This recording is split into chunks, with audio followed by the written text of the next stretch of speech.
Ibu bapak, saudara-saudari, para romo, para suster yang terkasih, berjumpa lagi dengan seri ke-27 ini.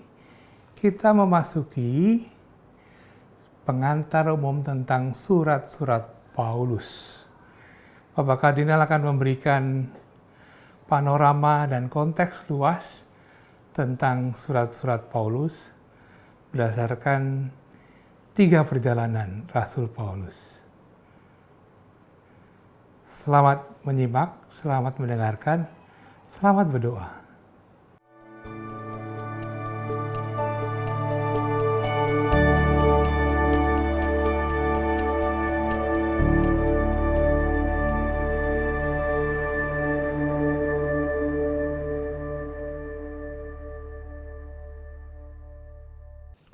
Saudari-saudaraku yang terkasih, selamat malam. Dalam percakapan yang lalu, kita sudah mulai dengan pengantar untuk membaca surat-surat Rasul Paulus. Dalam pengantar itu, saya menyampaikan beberapa hal yang perlu untuk menempatkan surat-surat Paulus itu di dalam suatu konteks yang lebih luas. Maksud saya begini, kalau kita mendengarkan surat Rasul Paulus, kita mempunyai bayangan siapa Paulus yang menulis surat itu, kapan surat itu ditulis, dan sebagainya. Nah, yang pertama yang waktu itu kita ingin lihat secara sangat garis besar adalah bahwa Paulus riwayat hidupnya lahir sekitar tahun 10, pada usia 24-25 tahun, tahun 34-35 berjumpa dengan Kristus, dan kemudian ada sekian tahun yang gelap sampai Paulus dijemput oleh Barnabas, diminta bantuannya untuk melayani gereja di Antiokhia. Antiokhia menjadi pusat misi gereja awal, maka Barnabas mengajak Paulus di dalam perjalanan misi. Misi yang pertama tahunnya saja, antara tahun 45 sampai dengan 49. Dalam perjalanan misi itu didirikan jemaat-jemaat. Belum ada surat Paulus yang ditulis. Nah, pada akhir perjalanan misi pertama ada masalah besar, perbedaan pendapat yang akhirnya diselesaikan dalam Konsili Yerusalem. Konsili Yerusalem itu berlangsung sekitar tahun 49. Perjalanan misi kedua mulai sesudah Konsili Yerusalem, sekitar tahun 50 sampai 52. Di perjalanan misinya selalu dari Antiokhia kembali ke Antiokhia. Nah, di dalam perjalanan misi yang kedua inilah, selain mendirikan jemaat-jemaat baru, Paulus mulai menulis surat. Karena apa? Karena dia ingin pertama kali tentu selalu menemani jemaat yang dia dirikan itu. Tetapi lebih-lebih, karena jemaat yang dia dirikan itu mengajukan pertanyaan atau menghadapi soal yang didengar oleh Paulus. Sementara Paulus meneruskan perjalanannya, dia menulis surat di dalam rangka menjawab pertanyaan dan memberikan kekuatan kepada jemaat yang dia dirikan itu. Nah, pada perjalanan misi yang kedua ini, ketika dia tiba di Korintus, nanti masih akan kita ulang, ia menulis 2 suratnya yang pertama, yaitu surat pertama dan surat kedua kepada jemaat di Tesalonika. Perjalanan misi yang ketiga terjadi pada tahun 53 sampai 58 panjang. Dia melewatkan waktu yang lumayan panjang di Efesus, nanti masih akan kita lihat. Dan dari Efesus, dia menulis surat kepada jemaat di Galatia. Galatia itu adalah suatu provinsi yang luas, jadi bukan satu tempat. Maka sering disebut surat kepada jemaat-jemaat di Galatia. Kalau Korintus itu jelas, kota. Tesalonika, kota. Filipi, kota. Tetapi Galatia itu adalah semacam provinsi, luas. Menulis juga 1 Korintus, 2 Korintus, dan surat kepada orang Roma.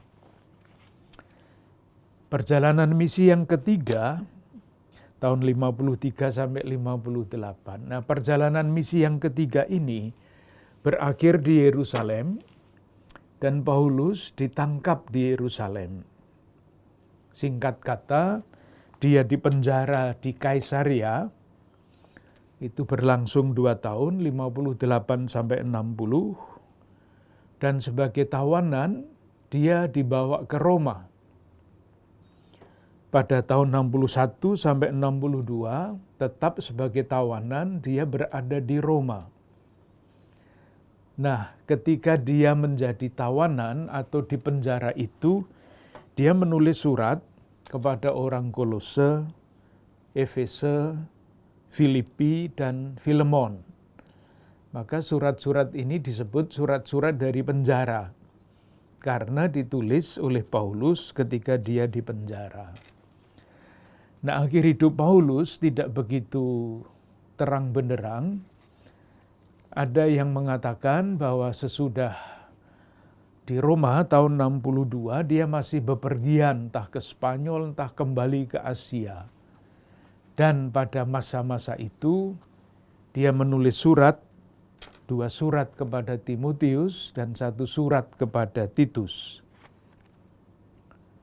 Kembali ke Roma, mengalami huru-hara di Roma, dan akhirnya dia menjadi martir di kota Roma sekitar tahun 67. Jadi yang mau saya katakan adalah surat-surat Paulus itu ditulis di dalam perjalanan misi untuk tujuan khusus. Jadi bagaimana? Surat-surat itu pada awal mula ditulis untuk jemaat-jemaat yang khusus, ya Filipi, ya Kolose, ya Roma, ya Galatia. Maka pasti ada pertanyaan, kok bagaimana sejarahnya, bagaimana ceritanya sampai surat-surat Paulus itu menjadi bagian dari kitab suci Perjanjian Baru. Pasti dulu tidak ditulis di dalam rangka menulis kitab suci, pasti bukan itu. Nah, kita ingat waktu kita berbicara mengenai De Verbum, itu kita berbicara mengenai ilham kitab suci. Kita berbicara juga mengenai kanonisasi kitab suci. Jadi daftar tulisan-tulisan yang diakui oleh gereja sebagai kitab suci. Mungkin baik kalau kita ingat satu ayat yang menurut saya penting untuk sampai kepada ajaran gereja, bagaimana surat yang ditulis untuk menjawab pertanyaan khusus dari jemaat-jemaat itu kok akhirnya menjadi bagian dari kitab suci. Moga-moga pertanyaannya jelas. Kalau ini tidak dibutuhkan, keterangan ini tidak dibutuhkan, jadi kita yakin ya bahwa surat Paulus itu adalah kitab suci, ya sudah, itu saja. Tetapi kalau mau ingin lebih tahu, lebih lanjut, kenapa surat Paulus akhirnya diterima sebagai bagian dari kitab suci Perjanjian Baru. Nah, kuncinya, penjelasannya, ada di dalam surat kedua Petrus, bab 3, ayat 16. 2 Petrus bab 3 ayat 16. Kata-katanya begini, anggaplah kesabaran Tuhan kita sebagai kesempatan bagimu untuk beroleh selamat. Nah sekarang, seperti juga Paulus, saudara kita yang kekasih, telah menulis kepadamu menurut hikmat yang dikaruniakan kepadanya. Jadi penulis surat Petrus yang kedua ini sudah tahu ketika dia menulis surat ini ada kumpulan surat-surat Paulus. Jadi surat yang ditulis untuk orang Korintus tidak hanya beredar di Korintus, tetapi beredar di tempat lain. Surat yang ditulis kepada orang Filipi tidak hanya beredar di Filipi yang dituju oleh surat itu, tetapi beredar juga di tempat lain dan menjadi kumpulan surat-surat Paulus. Itu yang pertama. Nah, yang kedua, ketika orang-orang Yahudi beribadat, mereka beribadat membaca kitab suci Perjanjian Lama yang sudah dianggap kitab suci, diterima, diyakini, diimani sebagai kitab suci pada abad pertama.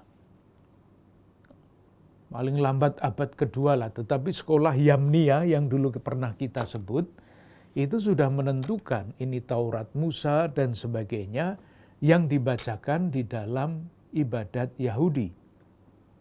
Hanya Perjanjian Lama. Nah, langkah yang menentukan adalah ini, lama-kelamaan surat-surat Paulus yang ditulis untuk tujuan-tujuan khusus ini sudah disandingkan dengan kitab suci Perjanjian Lama dan dibacakan di dalam ibadah jemaat.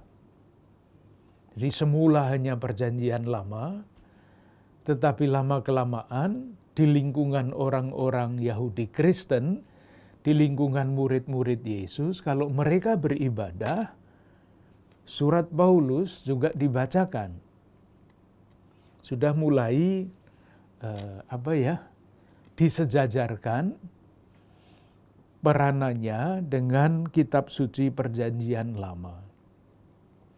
Nah, salah satu yang menarik di dalam teks yang tadi dikutip adalah telah seperti juga Paulus, saudara kita yang kekasih, telah menulis kepadamu menurut hikmat. Ini yang dulu kita sebut dengan kata lain ilham. Ilham yang dikaruniakan kepadanya. Jadi yang menentukan suatu tulisan, apakah itu kitab suci atau bukan, itu adalah ilham, Roh Kudus. Nah, dalam surat kedua Petrus sudah disebut surat-surat Paulus ini ditulis menurut hikmat yang dikaruniakan kepadanya. Jadi sudah pada tahap sejarah yang sangat awal, surat-surat Paulus diyakini sebagai tulisan yang meskipun ditulis dengan tujuan sangat konkret, menjawab pertanyaan-pertanyaan, meneguhkan iman, tetapi diyakini ditulis dengan hikmat. Konsekuensinya apa? Ayat 16, hal itu dibuatnya dalam semua suratnya. Jadi bukan hanya satu, semua. Sudah ada kumpulan surat-surat Paulus. Apabila ia berbicara tentang perkara-perkara ini. Dalam surat-suratnya itu ada hal-hal yang sukar difahami. Dan pada zaman itu aja sudah susah, sukar. Apalagi zaman sekarang yang jarak waktunya sudah sekian banyak tahun. Sehingga orang-orang yang tidak memahaminya dan yang tidak teguh imannya memutarbalikkannya menjadi kebinasaan mereka sendiri. Sama seperti yang juga mereka buat dengan tulisan-tulisan yang lain. Jadi memahami salah surat Paulus itu sejak dulu kan sampai sekarang terjadi. Tetapi kita diingatkan lewat surat 2 Petrus ini, hati-hati kalau membaca surat Paulus, jangan ngawur. Karena tulisan-tulisan itu ditulis oleh Paulus dengan hikmat yang dianugerahkan kepadanya. Nah, di dalam perjalanan waktu loncat sangat jauh, proses kanonisasi kitab suci itu selesai dalam Konsili Trente 8 April tahun 1546. Sejak saat itu tidak dipersoalkan lagi mengenai ciri kanonik dari tulisan-tulisan Paulus. Moga-moga menjadi ingatan kembali mengenai apa yang sudah kita bicarakan ketika kita mencoba memahami ajaran gereja di dalam konstitusi Dei Verbum. Masih ada beberapa pengantar yang sangat singkat sebelum nanti kita masuk ke dalam surat, membaca surat. Catatan berikut, mengulangi karena sudah saya sebut beberapa kali, jenis-jenis surat. Ada beberapa jenis surat, pengelompokan surat-surat Paulus. Yang pertama adalah surat-surat awal. Jadi kita lihat surat yang paling awal, paling pertama ditulis oleh Paulus adalah 1 Tesalonika dan 2 Tesalonika. Nanti kita akan membaca kedua surat ini, melihat kesempatan waktunya. Yang kedua adalah yang dia tulis dari Efesus. Perjalanan waktu tentu juga mematangkan refleksi Paulus mengenai Yesus Kristus, mengenai iman dan moral. Nah, kelompok yang kedua adalah kelompok yang disebut surat-surat besar. Disebut surat besar karena memang panjang, lebih panjang daripada yang lain. Surat-surat itu ada 4, yaitu surat pertama dan kedua kepada jemaat di Korintus, surat kepada jemaat di Galatia, atau jemaat-jemaat Galatia, dan yang ketiga adalah, yang keempat adalah surat kepada orang Roma. Ini adalah surat yang tidak terutama menanggapi masalah-masalah, tetapi seringkali disebut sebagai uraian, sebagai pemikiran-pemikiran simpulan dari Paulus sesudah mengalami perjalanan iman, perjalanan misi sekian lama. Itu kelompok yang kedua. Kelompok yang ketiga adalah yang disebut surat-surat dari penjara. Surat kepada jemaat di Efesus, jemaat di Filipi, jemaat di Kolose, dan kepada Filemon. Mungkin baik kalau kita lihat salah satu kenapa disebut surat dari penjara. Salah satu saja. Misalnya surat kepada jemaat di Efesus. Bab 3 ayat 1. Itulah sebabnya aku ini, Paulus, orang yang dipenjarakan karena Kristus Yesus. Menyebut dirinya orang yang dipenjarakan. Diulang lagi pada bab 4 ayat 1, surat yang sama. Sebab itu aku menasihatkan kamu, aku orang yang dipenjarakan karena Tuhan. Surat dari penjara. Satu lagi yang dekat-dekat saja, sesudah Efesus itu Filipi. Filipi bab 1 ayat 7, misalnya, memang sudahlah sepatutnya aku berpikir demikian akan kamu semua, sebab kamu ada di dalam hatiku. Oleh karena kamu semua turut mendapat bagian di dalam kasih karunia yang diberikan kepadaku, baik pada waktu aku dipenjarakan maupun dan selanjutnya. Saya kira jelas. Jadi yang menyebut diri, Paulus menyebut diri orang yang dipenjara, itu dikelompokkan menjadi surat-surat dari penjara. Yang berikutnya adalah surat pastoral. Ini ditujukan kepada pribadi. Kedua pribadi itu adalah Timotius dan Titus.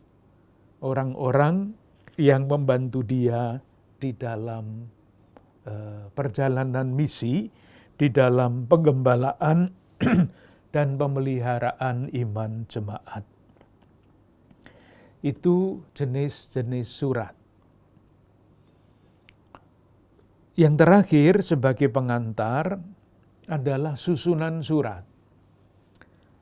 Kita ingat, kita waktu berbicara mengenai Dei Verbum, berbicara mengenai jenis sastra dan bentuk sastra. Surat adalah jenis sastra. Seperti Injil, itu mempunyai cirinya sendiri, Kisah para Rasul mempunyai cirinya sendiri, Kitab Wahyu jenis sastra punya cirinya sendiri, demikian juga surat. Sama kalau surat dinas itu rumusannya ABC, surat pribadi rumusannya juga kira-kira sama. Nah, surat Paulus itu susunannya juga sama, sederhana. Yang pertama, salam. Salam dari penulis suratnya kepada jemaat yang ditulisi surat. Sederhana. Yang kedua adalah ucapan syukur. Seperti kalau pidato-pidato yang kita dengarkan di tengah-tengah kita, seorang yang diberi kesempatan untuk memberikan sambutan, biasanya marilah pertama-tama kita mengucap syukur kepada Tuhan. Itu juga jenis sastra. Tidak tiba-tiba omong mengenai masalah ini, tetapi apapun masalahnya diawali dengan syukur. Demikian juga surat-surat Paulus sesudah salam biasanya diikuti dengan syukur. Kecuali satu, surat kepada orang Galatia itu tidak ada syukurnya karena rupa-rupanya Rasul Paulus lupa dalam arti dia sedang marah menulis surat, maka sesudah salam langsung dia bukannya aku bersyukur, tetapi pada Galatia bab 1 ayat 6 itu malah mengatakan aku heran. Berbeda sekali dengan surat-surat yang lain. Seperti apapun keadaan jemaat, syukur selalu muncul sebelum yang lain-lain. Itu juga suatu spiritualitas, bukan sekedar bagian dari jenis sastra, tetapi spiritualitas. Apapun keadaannya, orang bersyukur. Ini menurut saya bagus untuk direnungkan lebih jauh. Jadi sebagai contoh ya, kalau mengambil 1 Korintus, Paulus mengucap syukur pada bab 1 ayat 4. Aku senantiasa mengucap syukur kepada Allahku karena kamu. Kamu itu orang Korintus. Bersyukur atas orang Korintus. Apakah orang Korintus itu hebat-hebat sekali sampai Paulus mengucap syukur atas orang Korintus? Tidak. Karena mulai bab 1 ayat 10, Paulus mulai bicara tentang keadaan yang sesungguhnya dari orang-orang Korintus. Orang Korintus itu pecah, konflik. Ayat 10, aku menasihatkan kamu saudara-saudara, demi nama Tuhan kita Yesus Kristus, supaya kamu seia sekata, dan jangan ada perpecahan di antara kamu. Kalau dinasihati jangan ada perpecahan, itu pasti sedang pecah. Kalau tidak sedang pecah, ya tidak usah dinasihati seperti itu. Dan selanjutnya jelas, pecahnya bagaimana? Ayat 12, yang aku maksudkan ialah bahwa kamu masing-masing berkata, aku dari golongan Paulus. Jadi ini pendukungnya Paulus. Atau aku dari golongan Apolos. Nah, ini pendukungnya Apolos orang lain lagi. Atau aku dari golongan Kefas. Pendukungnya Kefas. Atau aku dari golongan Kristus. Wah, ini pasti yang menang ini. Keluar kartu truf. Saya pendukungnya Kristus. Hebat. Tapi itu cermin dari perpecahan. Jadi mengatakan aku dari golongan Kristus ya tetap aja tidak baik. Karena mencerminkan perpecahan. Jadi maksudnya itu jenis sastra. Tetapi dalam jenis sastra itu terkandung spiritualitas. Sebetulnya sama dengan Mazmur, ini tanda kurung ya, Mazmur. Mazmur itu namanya disebut kumpulan pujian. Jadi ada Mazmur ratap, meskipun namanya ratap, tetapi nama kumpulannya itu adalah doa syukur, doa pujian. Jadi meskipun meratap ya di dalam konteks syukur. Ini nanti meskipun Paulus marah juga di dalam konteks syukur. Spiritualitas mengajak para pembacanya tidak hanya mengikuti unsur-unsur di dalam jenis sastra itu, tetapi untuk membangun rasa syukur. Nah, sesudah rasa syukur, mulailah isi. Isinya macam-macam. Ada jawaban terhadap masalah yang diajukan kepada Paulus. Ada pengajaran. Ada pengajaran itu artinya yang berkaitan dengan pokok iman. Pengetahuan iman. Misalnya mengenai hari Tuhan. Misalnya mengenai kebangkitan. Misalnya mengenai penebusan, itu termasuk isi pokok. Dan terakhir adalah salam penutup. Jadi struktur surat itu selalu seperti itu. Salam, ucapan syukur, isi surat, dan salam penutup. Selalu seperti itu. Baik, dengan demikian, kita selesai dengan pengantar umum masuk ke dalam surat-surat Paulus. Moga-moga pengantar umum ini nanti dapat membantu kalau masing-masing kita membaca satu persatu surat-surat Paulus. Sekarang kita masuk ke surat Paulus yang paling awal, yaitu 1 Tesalonika. Surat pertama kepada jemaat di Tesalonika. Supaya kita dapat menempatkan surat ini di dalam perjalanan pelayanan Paulus, saya ingin mengulang. Mungkin nanti banyak mengulang-ulang, harapannya supaya jelas. Kembali lagi karena pengalaman saya sendiri, ketika dulu belajar, itu sulit sekali mempunyai gambaran yang jelas mengenai surat ini kapan, di mana, dan sebagainya. Apalagi menyangkut nama-nama kota yang kita semua susah membayangkan. Oleh karena itu, minta maaf kalau saya terus mengulang-ulang, harapannya supaya semakin jelas. Nah, sekarang pengantarnya dulu, 1 Tesalonika.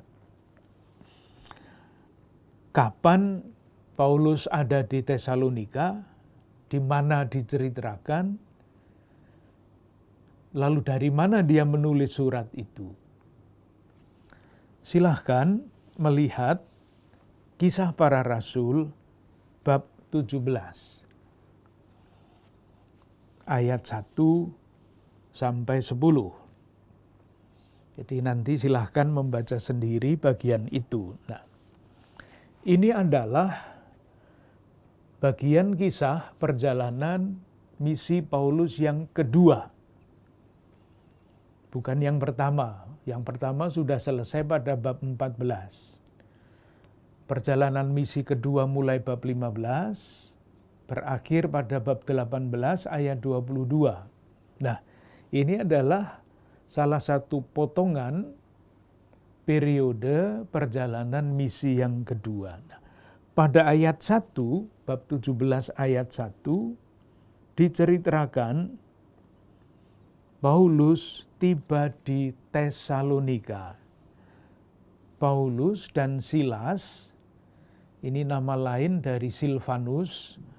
Paulus dan Silas mengambil jalan melalui Amfipolis dan Apolonia dan tiba di Tesalonika. Nah, ini kedatangan Paulus di Tesalonika, jemaat di Tesalonika ini yang nantinya dikirimi surat oleh Paulus.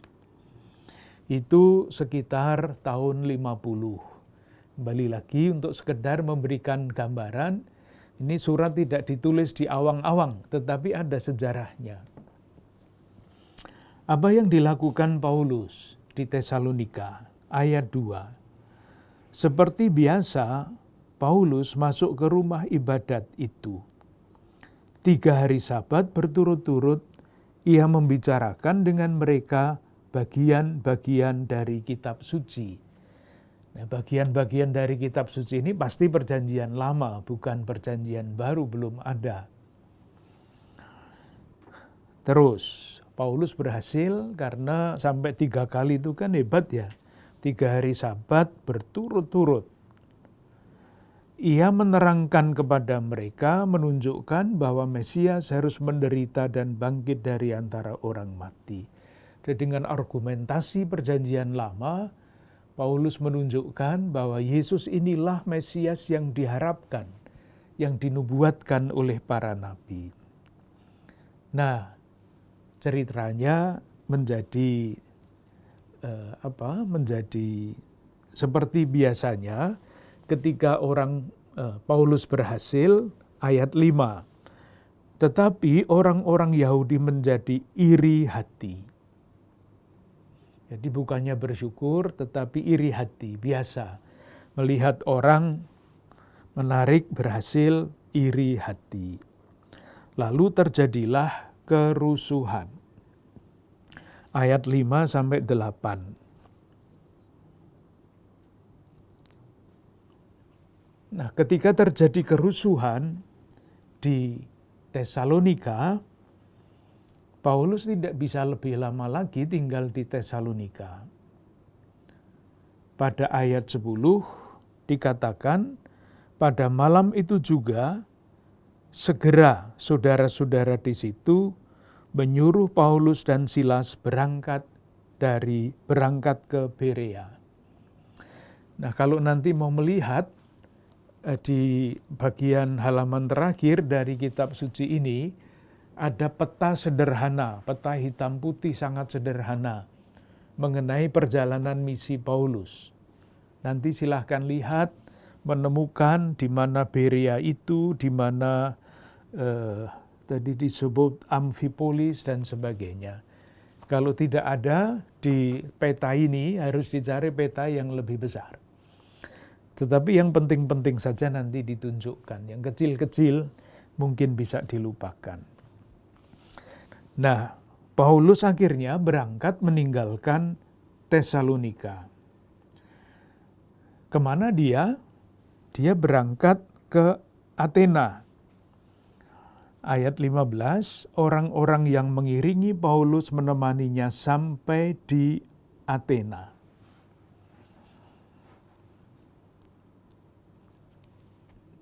Athena ini penting. Jadi Paulus meninggalkan Tesalonika, berjalan menuju atau sampai di Athena. Silakan membayangkan seorang yang sangat mencintai umat, meninggalkan umat di Tesalonika dalam keadaan seperti itu. Pasti dia gelisah. Atau bisa dibayangkan, pastinya kita tidak tahu. Bisa dibayangkan dia gelisah. Apa yang dilakukan Paulus ketika tiba di Athena, itu diceritakan di dalam surat yang ditujukan kepada orang Tesalonika, yaitu 1 Tesalonika bab 3 ayat 1. Kami tidak dapat tahan lagi. Itu tidak tahan itu karena artinya cemas. Karena itu kami mengambil keputusan untuk tinggal seorang diri di Athena. Lalu kami mengirim Timotius, saudara yang bekerja dengan kami untuk Allah dalam memberitakan Injil Kristus, untuk menguatkan hatimu dan menasihatkan kamu tentang imanmu. Nah, jadi dari Athena, Paulus yang gelisah mengenai umat di Tesalonika itu mengirim Timotius yang menjadi kawan sekerjanya. Moga-moga bisa dibayangkan ya, kalaupun tidak bisa membayangkan kotanya, tapi urut-urutannya. Berkunjung ke Tesalonika, mengajar, orang iri hati, dia harus pergi, hatinya tetap aja ingat tentang Tesalonika. Maka ketika sampai Athena, dia minta Timotius, tolong kamu kembali ke Tesalonika untuk menguatkan iman umat di sana. Paulus sendiri tinggal di Athena. Tetapi kemudian Paulus tidak tinggal lama-lama di Athena. Ia pergi melanjutkan perjalanannya, bab 18 ayat 1. Kemudian Paulus meninggalkan Athena lalu pergi ke Korintus. Nih, Korintus penting. Nah, dari Korintus inilah Paulus menulis surat. Jadi sudah mengutus Timotius untuk meneguhkan iman umat Tesalonika, tapi kurang.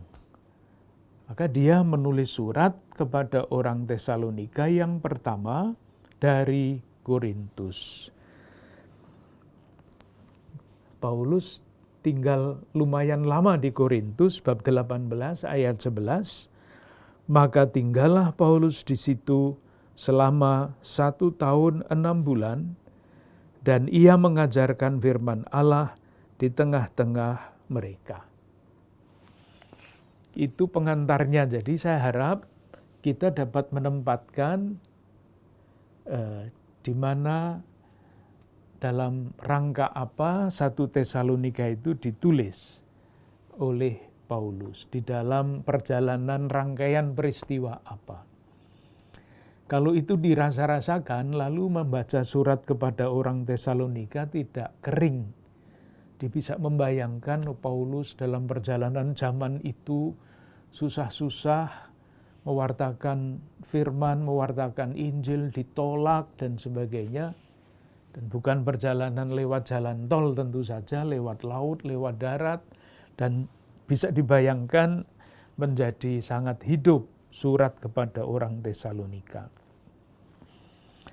Mengenai kota Tesalonika, mungkin baik juga dibayangkan sekurang-kurangnya pernah kita bicarakan. Tesalonika itu adalah suatu kota pelabuhan di bagian Yunani Utara. Jadi ini perjalanan Paulus sudah masuk ke Eropa. Kota tua, menurut sejarah, kota itu didirikan oleh salah seorang jenderal dari Alexander Agung. Sejarah. Nama Tesalonika adalah nama istri dari jenderal itu, Tesalonike. Maka kota itu menjadi Tesalonika. Jadi ada kota-kota yang diberi nama sesuai dengan nama orang. Alexandria itu pasti ada kaitannya dengan Alexander Agung.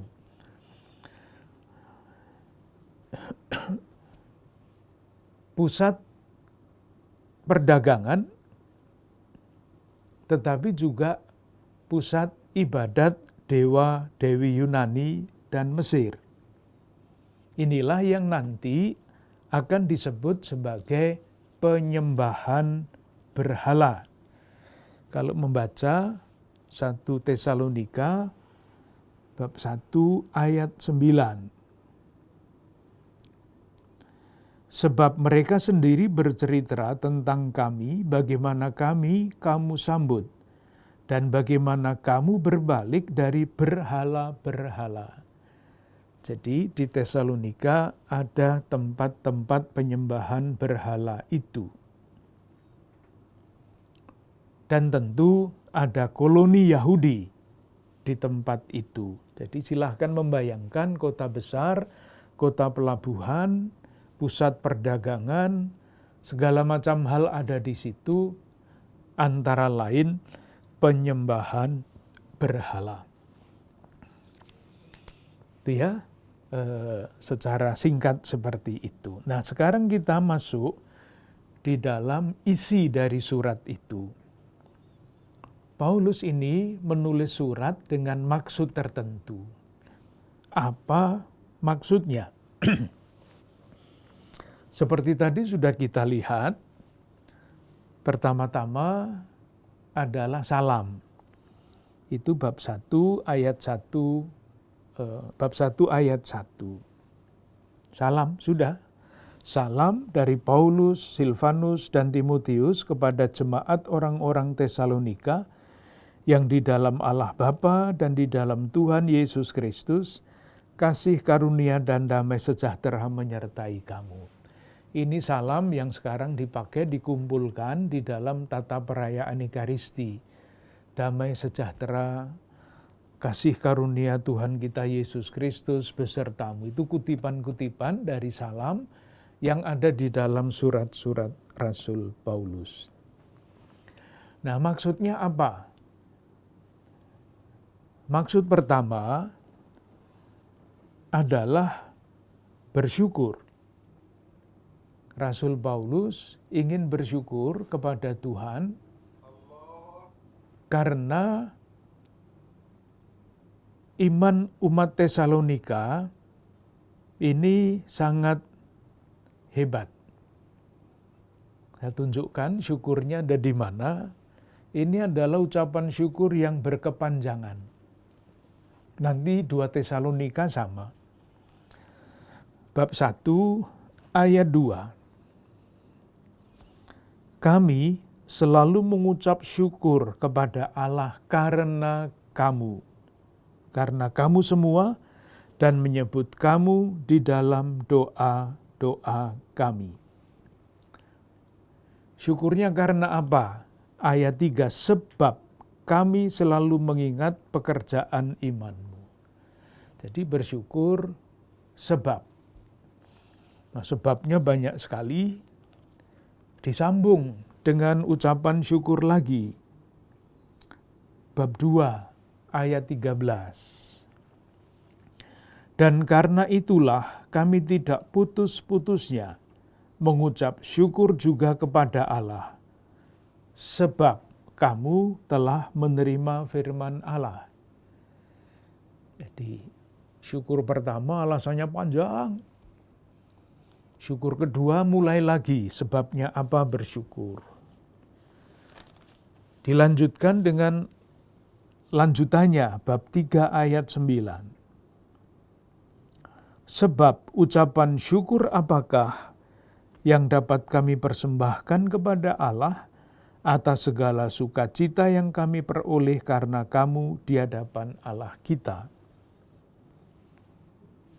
Itu, jadi di dalam rasa syukur itu, Paulus ingin berterima kasih kepada jemaat di Tesalonika. Bersyukur karena jemaat Tesalonika itu orang-orang baik. Orang-orang baik. Itu rumusannya ada pada bab 2 ayat 20. Hebat sekali. Paulus mengatakan begini, sungguh kamulah kemuliaan kami dan sukacita kami. Bagus sekali. Jadi kalau nanti membaca surat ini dan surat-surat yang lain, itu suasana seperti ini harus dirasakan. Hal yang agak sulit dirasakan kalau kita mendengarkan di dalam ibadat Ekaristi. Karena membacanya formal dengan irama yang seharusnya sebagai seorang lektor, tetapi ketika kita membaca sendiri kita bisa mempunyai pembacaan ini bisa menimbulkan berbagai macam suasana yang sangat pribadi. Kita lanjutkan. Nah, Paulus ini tadi kan sudah mengunjungi Tesalonika. Berangkat, mengutus Timotius, menulis surat. Nah, di dalam surat, dia mengungkapkan bahwa dia dengan pengalaman yang begitu baik, bersama-sama dengan umat Tesalonika itu mengatakan bahwa dia ingin datang lagi ke Tesalonika. Apakah kesampaian apa tidak, itu soal lain. Bab 2 ayat 17. Jadi yang diungkapkan itu tidak selalu harus dijelaskan sebagai ajaran. Harus dikhotbahkan, enggak. Karena misalnya pada ayat 2:17, tetapi kami saudara-saudara yang seketika terpisah dari kamu jauh di mata, tetapi tidak jauh di hati. Ini kan bahasa Indonesia yang baik ya. Jauh di mata, dekat di hati. Paulus juga merasakan itu terhadap jemaat di Tesalonika. Sungguh-sungguh dengan rindu yang besar telah berusaha untuk datang menjenguk kamu. Ini kan biasanya lewat, yang begini-begini tidak pernah diungkapkan di dalam homili. Padahal ini sangat menyentuh perasaan kalau mau dirasakan. Bab 3 ayat 11, moga-moga betul teks ini. Bab 3 ayat 11. Nah, iya. Kiranya Dia, Allah dan Bapa kita dan Yesus Tuhan kita membukakan kami jalan kepadamu. Ingin, sangat ingin. Karena apa? Karena nanti akan kita lihat ketika kita mengulang lagi membaca dari depan sampai belakang surat ini, hubungan Paulus dengan umat di Tesalonika itu sangat-sangat baik. Itu yang kedua. Jadi pertama ingin bersyukur kepada Tuhan, memuji umat Tesalonika. Yang kedua mengungkapkan bahwa dia ingin kembali lagi bertemu dengan jemaat Tesalonika. Nah, sekarang isi yang pokok adalah menjawab pertanyaan. Dan pertanyaannya, silahkan menempatkan diri kita pada zaman itu. Supaya kita jangan membaca ini dengan jalan pikiran kita sekarang. Tidak sambung nanti. Jadi rupa-rupanya pada zaman itu, karena isu atau pembicaraan atau gagasan kedatangan Tuhan itu tersebar luas dan sangat kuat, gagasan tentang kedatangan Tuhan. Kita kan ya kalau membaca tentang tema itu ya merenungkan itu, tetapi kan sehari-hari kita amat sangat jarang kan berpikir mengenai kedatangan Tuhan. Karena keyakinan kita sudah jelas sekarang loh ya. Sudahlah, tidak usah dipikirkan kedatangan Tuhan karena tidak jelas dan tidak bisa dipikirkan, yang tidak ada yang tahu dan hanya akan membuat gelisah saja memikirkan itu. Bukan untuk orang pada zaman itu. Nah, pada ayat 13, bab 4 ayat 13. Jadi rupa-rupanya ketika Paulus di Korintus, itu dia mendapat pertanyaan atau kabar bahwa orang-orang Tesalonika ribet, cemas mengenai ini. Saya baca bab 3 ayat 13. Selanjutnya, kami tidak mau saudara-saudara bahwa kamu tidak mengetahui tentang mereka yang meninggal, supaya kamu jangan berduka cita seperti orang-orang lain yang tidak mempunyai pengharapan. Jadi gelisah mengenai orang-orang yang meninggal. Jadi gampangannya, siapa yang lebih dulu nanti mendapat karunia, artinya mendapat ganjaran abadi. Orang yang sudah meninggal atau orang yang masih hidup? Pertanyaannya kan bagi kita tidak sangat relevan ya, siapa yang paling dulu. Di dalam keabadian tidak ada jam, siapa dulu, siapa kemudian. Yang penting, nah nanti kalau kita yang menjawab, saya tidak akan berbicara mengenai siapa yang dulu, siapa yang kemudian di dalam homili, tetapi bisa berbicara mengenai yang dikatakan pada ayat 17. Kalimat yang terakhir, demikianlah kita itu yang sudah meninggal maupun yang masih hidup, demikianlah kita akan selama-lamanya bersama-sama dengan Tuhan. Itu yang paling penting. Oleh karena itu, hiburkanlah seorang akan yang lain dengan perkataan-perkataan ini. Nah, ini kutipan ini kan menjadi salah satu bacaan untuk misa arwah sampai sekarang. Tetapi intinya, tidak usah kita berspekulasi siapa yang dulu dan siapa yang kemudian, tapi intinya ada pada ayat 17. Persoalannya sudah sangat berbeda pada waktu Paulus menulis surat ini, persoalan konkret loh ya, dan persoalan kita sekarang, tetapi pesan imannya sama, yaitu ayat 17. Demikianlah kita akan selama-lamanya bersama-sama dengan Tuhan. Itu jawabannya. Nah, karena yang dibicarakan adalah mengenai kedatangan Tuhan, nasihatnya apa? Nasihatnya bab 5 ayat 1 sampai 11. Berjaga-jaga. Nasihatnya itu logis bukan? Masalahnya yang ditanyakan adalah kedatangan Tuhan. Jawabannya ya, karena kedatangan Tuhan itu tidak jelas kapan, ya berjaga-jaga. Itulah yang dikatakan, disampaikan oleh Paulus pada bab 5 ayat 1 sampai 11. Nah, selain itu, selain menjawab soal yang berkaitan dengan kedatangan Tuhan, Paulus juga memberikan nasihat yang lain. Bab 4 ayat 1 sampai 12 itu nasihat umum.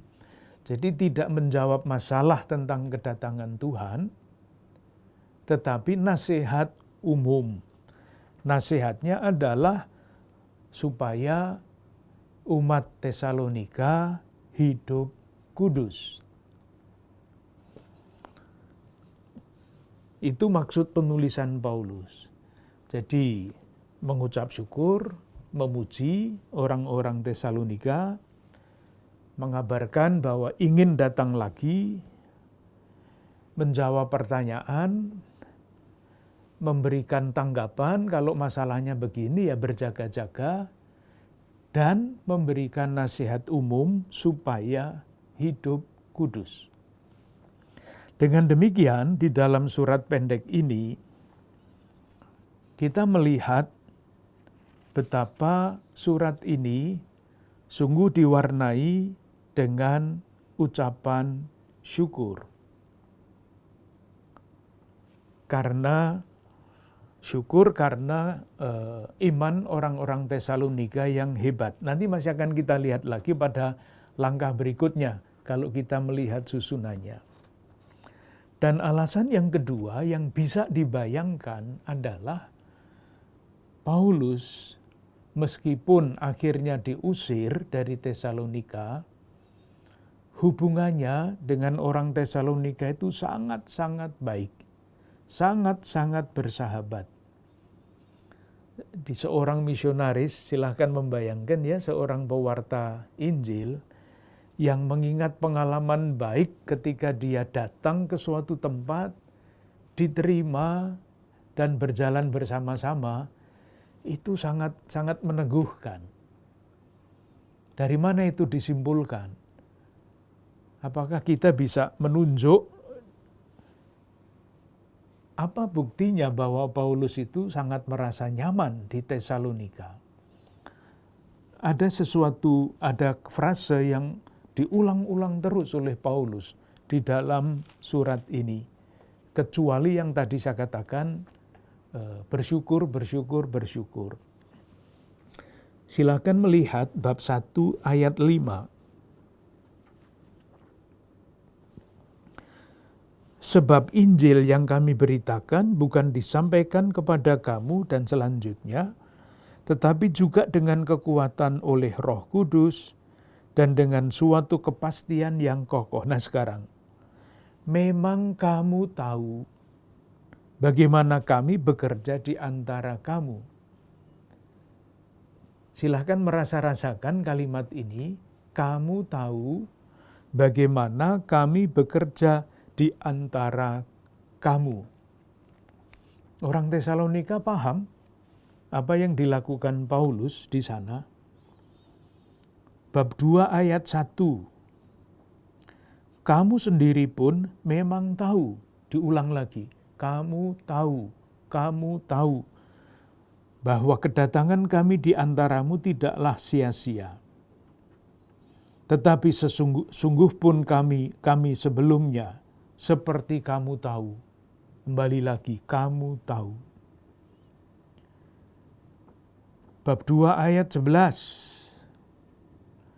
Kamu tahu betapa kami seperti bapa terhadap anak-anaknya telah menasihati kamu. Kamu tahu lagi.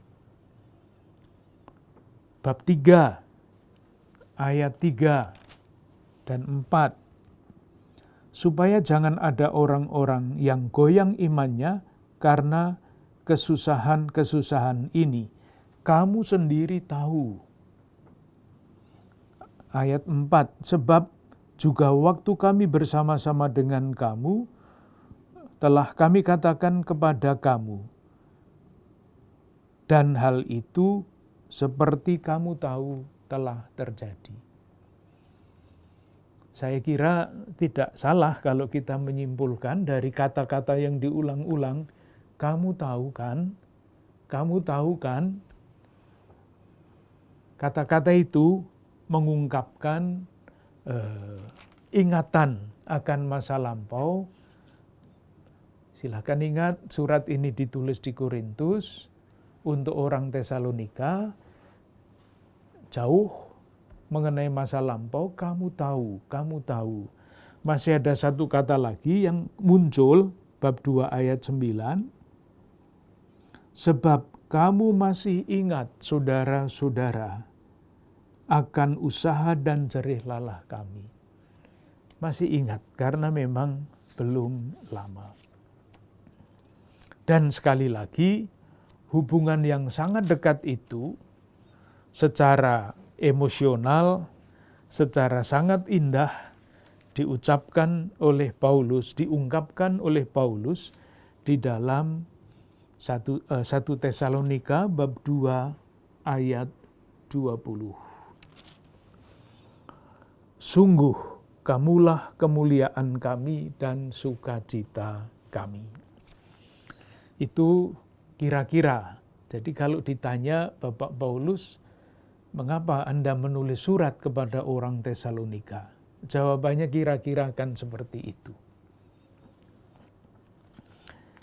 Bagian yang terakhir, kita melihat susunan. Sekarang lebih teliti lagi.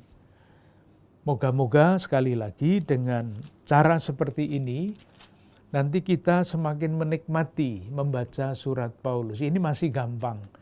Nanti kalau membaca surat Roma itu tidak gampang seperti membaca ini. Surat kepada orang Tesalonika itu bisa dibagi dengan mudah ke dalam 2 bagian. Bagian yang pertama adalah bab 1 ayat 1 sampai dengan bab 3 ayat 13. Jadi bab 1, 2, 3. Itu menjadi satu kesatuan yang isinya pada dasarnya adalah iman jemaat Tesalonika dan karya Paulus. Karya Paulus. Bagian yang kedua adalah mengenai hidup Kristiani dan kedatangan Kristus. Bab 4 ayat 1 sampai akhir. Bab 5 ayat 22. Diawali dengan salam. Tadi susunannya salam, syukur, isi, lalu terakhir adalah penutup. Penutupnya salam lagi bab 5 ayat 23 sampai 28. Ini nanti kalau kita lanjutkan menjadi agak panjang. Saya sekarang memberi catatan saja ini untuk minggu depan. Sekarang saya memberi catatan kecil mengenai nama-nama yang disebut di situ. Bab 1 ayat 1. Supaya kenal baik dengan orang-orang ini. Ada 3 nama. Dari Paulus, Silvanus, dan Timotius. Nah, siapa mereka ini? Paulus kita kenal. Siapa Timotius ini? Tadi sudah disebut, diutus dari Athena untuk membesarkan hati orang-orang Tesalonika. Pertanyaannya, bagaimana Paulus ketemu dengan Timotius ini? Ceritanya ada pada Kisah Para Rasul, bab 16, ayat 1 sampai 3. Bab 16 ayat 1 sampai 3. Paulus datang juga ke Derbe dan ke Listra. Sekali lagi silahkan melihat di peta. Di situ ada seorang murid bernama Timotius. Ibunya adalah seorang Yahudi dan telah menjadi percaya, sedangkan ayahnya seorang Yunani. Di keluarga campur ini. Seorang Yahudi saleh dan orang Yunani yang berbeda sekali aliran kepercayaannya. Timotius ini dikenal baik oleh saudara-saudara di Listra dan di Ikonium. Dan Paulus mau supaya dia menyertainya dalam perjalanan. Ini ketemunya Paulus dengan Timotius menjadi rekan perjalanan. Nanti banyak disebut di dalam surat-surat Paulus. Tadi sudah kita lihat Timotius diutus untuk menolong jemaat Tesalonika menyelesaikan beberapa masalah. 1 Tesalonika bab 3 ayat 2 sampai 6. Diutus. Jadi tugasnya pembantu-pembantu Paulus itu ya diutus seperti itu. Ini menarik juga diperhatikan, kalau Paulus menulis surat itu kan suratnya tidak diposkan, tetapi dibawa oleh orang. Kita bisa bertanya siapa yang biasa membawa surat-surat Paulus dari tempatnya dia menulis sampai ke tempat surat itu harus dibacakan. Ini juga menimbulkan pertanyaan dan usaha untuk menjawab sendiri. Paulus tidak sembarangan menitipkan suratnya kepada orang sembarangan, enggak.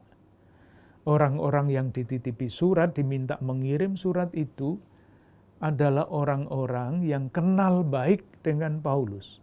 Itu syarat pertama. Karena apa? Karena dia harus membacakan surat itu.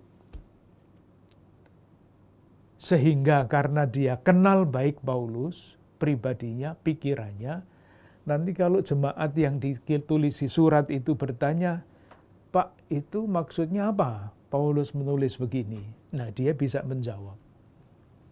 Syarat yang kedua adalah orang yang diminta untuk mengirim surat itu mesti kenal baik dengan jemaat yang dikirimi surat itu. Sehingga kalau ada apa-apa, dia bisa menyampaikannya kepada Paulus. Karena tahu cara berpikir orang yang menerima surat itu. Itu kalau diterapkan di dalam spiritualitas lektor sekarang sangat menarik. Yang kedua adalah Silas atau Silvanus. Jadi Silas dan Silvanus itu sama. Nama ini kita temukan pertama-tama pada Kisah Para Rasul bab 15 ayat 22. Kita ingat Paulus dan Barnabas pergi ke Yerusalem naik banding mengenai masalah teologi. Yerusalem mengambil keputusan. Nah, keputusan ini harus disampaikan kepada jemaat di Tesalonika. Harus disampaikan kepada jemaat di Tesalonika. Nah, jemaat di Tesalonika, Tesalonika jadinya ya, kepada jemaat di Antiokhia. Paulus dan Barnabas pulang ke Antiokhia ditemani oleh wakil Yerusalem. Nah, wakil Yerusalem itu disebut namanya pada bab 15 ayat 22. Maka rasul-rasul dan penatua-penatua beserta seluruh jemaat itu mengambil keputusan untuk memilih dari antara mereka beberapa orang yang akan diutus ke Antiokhia bersama-sama dengan Paulus dan Barnabas, yaitu satu, Yudas yang disebut Barsabas dan Silas. Utusan gereja Yerusalem menemani Paulus dan Barnabas ke Antiokhia membawa keputusan sidang di Yerusalem. Nah, Silas inilah yang kemudian diajak tidak kembali ke Yerusalem, tapi diajak oleh Paulus untuk melanjutkan perjalanan misi yang kedua. Bab 15 ayat 40.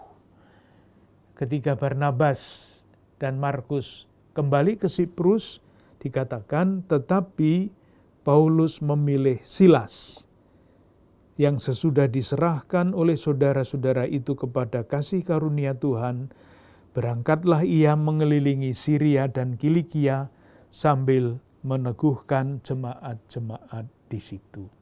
Ini dua orang yang disebut pada bab 1 ayat 1.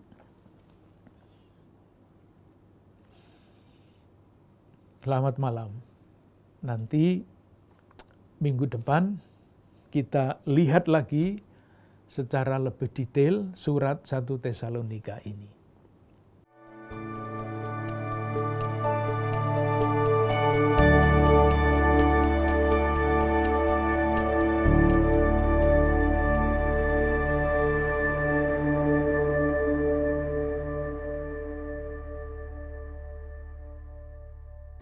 Saudara-saudari yang terkasih, kita telah mendengarkan penyajian dari Bapak Kardinal tentang konteks umum, panorama umum surat-surat Paulus. Kita bisa menangkap bagaimana kasih kegembalaan Paulus tercurah melalui suratnya. Dia tidak hanya memberikan sapaan tertulis, tapi melalui suratnya kita bisa merasakan kasih kegembalaan Paulus. Dia menjawab setiap pertanyaan, tantangan dari umat dan meneguhkannya. Ini juga adalah panggilan dari kita, para pelayan firman. Saling meneguhkan, saling mengasihi satu sama lain.